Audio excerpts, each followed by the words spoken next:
तो यूट्रस सिकुड़ जाता है और बच्चे को वो स्पेस नहीं मिल पाती जहाँ पे वो इम्प्लांट कर सके, ग्रो कर सके। Namaste, I'm Dr. Puneet Kochar. I'm a fertility specialist at Elixir Fertility Center in North Delhi. आज हम बात करेंगे एशरमैन सिंड्रोम के बारे में।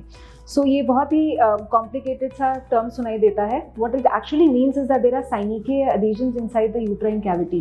अब इसमें क्या होता है, हमारा जो यूट्रस है जिसे हम गर्भ कहते हैं, इसकी एक अंदर की लाइनिंग होती है जिसे हम एंडोमेट्रियम कहते हैं। ये लाइनिंग हर साइकिल में एक्सपैंड करती है। जब पीरियड खत्म होता है ये लाइनिंग धीरे धीरे बननी शुरू होती है। इसमें अगर एम्ब्रियो इम्प्लांट करता है तो इसी के थ्रू न्यूट्रिशन पाकर वो ग्रो करता है। कई कंडीशंस में ये लाइनिंग चिपक जाती है आपस में, तो यूट्रस सिकुड़ जाता है और बच्चे को वो स्पेस नहीं मिल पाती जहाँ पे वो इम्प्लांट कर सके, ग्रो कर सके। साथ ही इन एडहेजन्स के कारण, इस चिपकाहट के कारण जो लाइनिंग में जो तत्व होते हैं जो बच्चे की या एम्ब्रियो की इम्प्लांटेशन में हेल्प करते हैं वो भी नहीं होते, तो इसके कारण प्रेगनेंसीज रुकनी पॉसिबल नहीं होती। दूसरी दिक्कत इन पेशेंट्स को आती है कि ग्रेजुअली पीरियड फ्लो कम हो जाता है या कंप्लीटली बंद भी हो जाता है। तो पहला सवाल होता है एशरमैन्स क्यों होता है और किनको होता है। Normally it occurs either because of a previous DNC, है ना। या तो आपकी पहले कभी यूट्रस की कोई सफाई हुई है जिसके कारण यूट्रस चिपक गया, या दूसरा कारण हो सकता है previous PID, pelvic inflammatory diseases या इन्फेक्शंस, जिसके कारण यूट्रस की लाइनिंग आपस में चिपक गई। अब इसमें पता कैसे चलेगा कि आपको एशरमैन सिंड्रोम हो रहा है। तो मेजॉरिटी पेशेंट्स में ये एक अल्ट्रासोनोग्राफिक डायग्नोसिस होता है। मेजॉरिटी पेशेंट्स को नहीं पता होता, सिम्टम्स नहीं होते, इसके कारण पेन नहीं होता।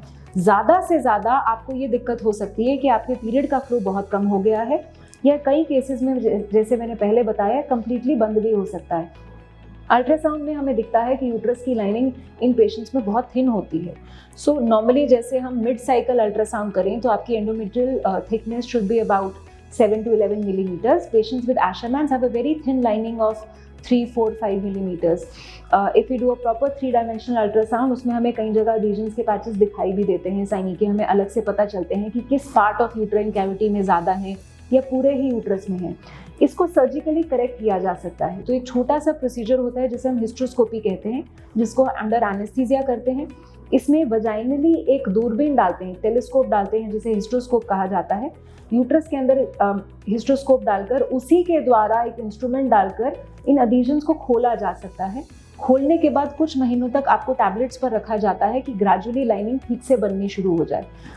Asherman's in majority cases can be treatable and a pregnancy can be planned once it is surgically corrected. If you want to know anything further about Asherman syndrome or any such problem, please do not hesitate to contact us. Thank you.